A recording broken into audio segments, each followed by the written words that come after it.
Dacă mi-e somn, atunci mă culc. Dacă e somn, atunci mă culc. Foarte bine, bravo!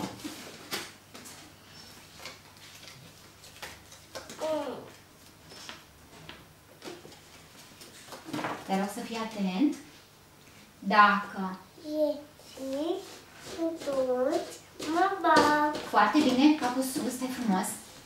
Așa, stai frumos la masă. Bravo.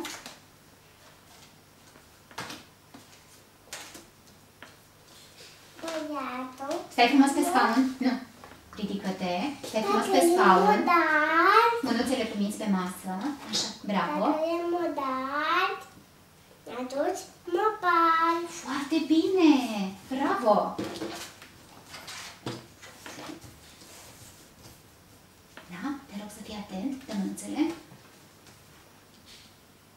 Dacă e po, Dacă plouă, atunci ia umbrela. foarte bine. Bravo. Mai spunem o dată. Dacă